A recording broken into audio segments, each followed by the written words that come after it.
Kupu Mimpi. Dari cerita, hadirkan mimpi.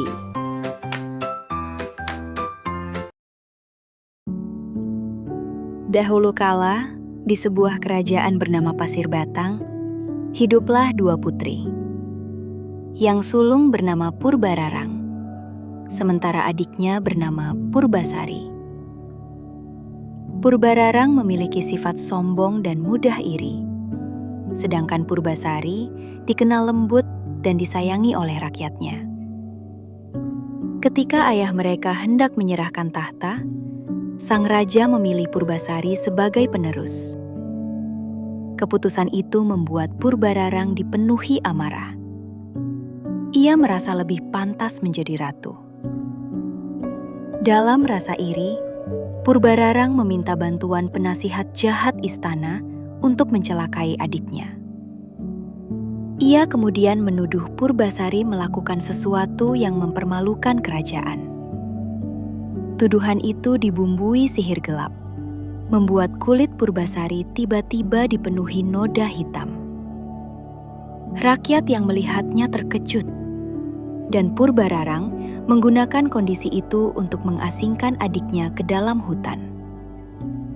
Purbasari menerima keputusan tersebut dengan hati yang terluka.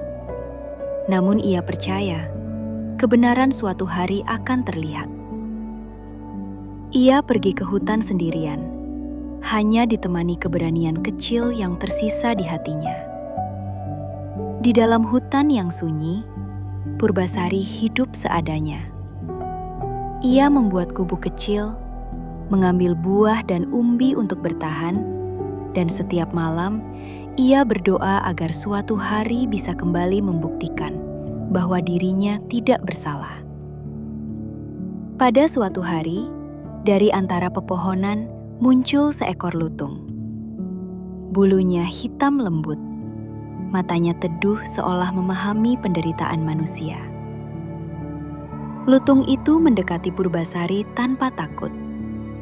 Meski terkejut, Purbasari tidak merasa terancam. Ia justru merasakan ketenangan ketika hewan itu duduk di dekatnya. Lutung itu akhirnya tinggal bersama Purbasari. Dialah yang kemudian dikenal dengan nama Lutung Kasarung.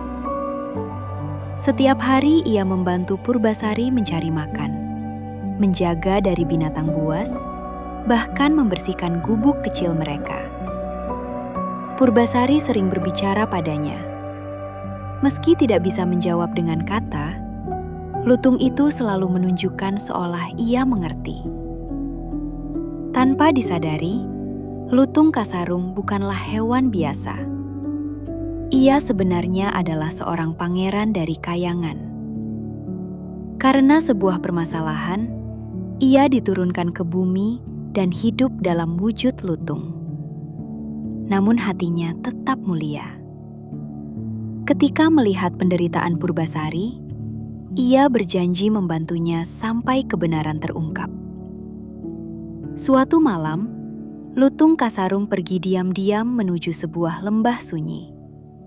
Di sana ia berdoa. Kekuatannya yang tersisa membuat tanah di sekelilingnya berubah. Semak belukar berubah menjadi taman indah dengan bunga warna-warni. Air jernih muncul dari batu, membentuk kolam kecil berkilau. Kolam itu mengandung kekuatan penyembuhan dari kayangan. Keesokan paginya, Lutung Kasarung membawa Purbasari ke tempat itu. Dengan ragu, Purbasari menyentuh airnya. Dan saat itu juga, noda hitam yang mengotori kulitnya perlahan hilang. Ia terkejut dan menangis bahagia. Dalam hutan yang sepi, Purbasari akhirnya kembali seperti semula. Kabar kesembuhan Purbasari sampai ke istana. Purbararang tidak percaya dan menantang Purbasari kembali untuk membuktikan siapa yang lebih pantas menjadi ratu. Tantangan itu diterima. Purbasari datang bersama Lutung Kasarung yang setia berjalan di sampingnya. Purbararang meremehkan adiknya. ia memberikan beberapa ujian. Salah satunya membandingkan siapa yang memiliki pendamping paling tampan. Purbararang membawa Purbajaya, pria yang gagah dan tampan. Ia menertawakan Purbasari yang hanya ditemani seekor lutung.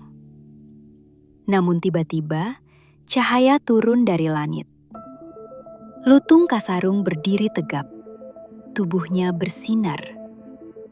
Dalam sekejap, wujud lutungnya lenyap, berubah menjadi sosok pangeran tampan dengan aura yang tak dimiliki manusia biasa. Semua orang terperanjat. Purbasari pun tak percaya apa yang dilihatnya. Pangeran itu berkata bahwa ia memilih Purbasari bukan karena belas kasihan, namun karena kebaikan hati sang putri. Ia bersedia menjadi pendamping Purbasari. Rakyat bersorak. Bahkan para penasihat kerajaan mengakui kebenaran itu. Purbararang tidak bisa lagi menyembunyikan iri dan kesalahannya. Akhirnya ia mengakui perbuatannya. Dan Purbasari pun memaafkan kakaknya. Bukan karena lemah, tetapi karena ia ingin kedamaian kembali ke kerajaan. Purbasari akhirnya dinobatkan sebagai Ratu Pasir Batang. Lutung Kasarung kini kembali sebagai pangeran, menjadi pendampingnya. Kerajaan pun hidup dalam kedamaian. Sementara Purbararang belajar menurunkan kesombongan dan hidup lebih bijaksana.